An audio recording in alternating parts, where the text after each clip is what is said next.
This is the part 3 of the video. I know I wanted to keep it quite brief, but I've had to split it into 3. So if you haven't already, like, subscribe, like, you know, keep an eye out for future videos. I'm going to be trying to deliver 5 videos a day for all of you. Essentially, this is going back to the videos I had previously, which is on 26 life lessons as a 26-year-old. One of them is self-development.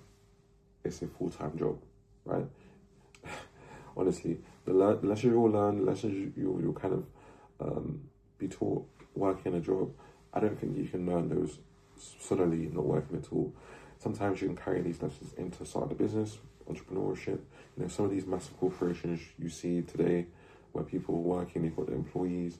Sometimes it takes going to work in these corporations to know, okay, what it's going to be like if you want to be an entrepreneur, how you can operate with your staff. You know, these small things as well. Loneliness is also remote workers' reality. Working remotely, of course, there's a lot of time where I'm on my own, just working, whether I'm waiting or just, you know, finding time to keep myself occupied. That could obviously just be music, but ultimately, it's quite lonely working remotely. Obviously, my team is based in New York, you know, we're remote working investment bank, so it can get quite lonely working. So I'd say, obviously, you know, find something you like to do, whether that's listening to music or reading a book. Of course, I read as well, so that's the second point today. Stop waiting for target schools. I believe people will lose a lot of motivation and hope in the process of going to university because they didn't get into their desired university. It was a similar scenario with me.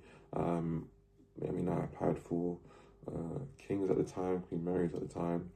And it's interesting because I could have then still transferred even into the universities after my first year at Roehampton University. But I chose just to say, you know, at Roehampton University, I had a great experience, and I said I wanted to kind of stay and pursue a master's degree there as well, because I just liked the university at the time. And I had friends that also transferred over, and they seemed to enjoy it, of course. In terms of where we are both career-wise, we're both at the same level. I also have some friends that are intern at Goldman, JP Morgan, Merrill Lynch, Rothschild and Co. Of course, different places in banking, but ultimately, it isn't necessarily the point that you need. I would say, have skills if you haven't gone to a target university. Have things that are going to help solve the problems and make the job even easier for you. You know, if you haven't gone to a target university, because my university wasn't a target university. When I came in, I believe it was like 68 on a leaderboard in London. I don't know if it's over 100 now, but ultimately, you know, with a university today, especially with the job market, I'd say what needs to be at the top of your priority is also being really good at your job, not just getting the job. It needs to be really, really, really good at your job. So yeah.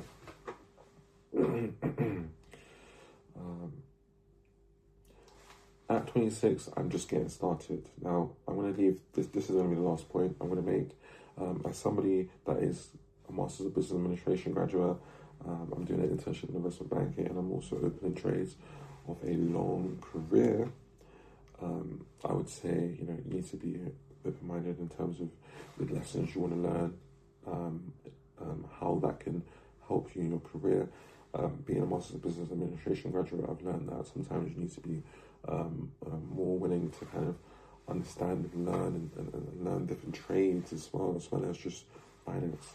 You know, I've been someone that I'm very entrepreneurial as essence. I have a clothing brand which I'm starting, going through the processes of finding the best materials, finding the best patterns that you want to use in your clothing. You know, the market that you're going to be selling to. You know, these are all things that will help you, especially as a young person in your 20s, 26, to be as good as what you do. Of course, like I always believe, and I will say it consistently, quality over quantity. If you can try and adopt that, great, because obviously I'll be using it as well as grow within my field.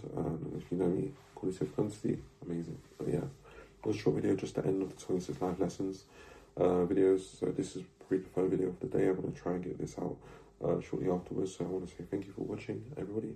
Have a great day. If you haven't already, subscribe, like, comment, and yeah, we go from here. Yeah, yeah, whoa, yeah, yeah, yeah, yeah.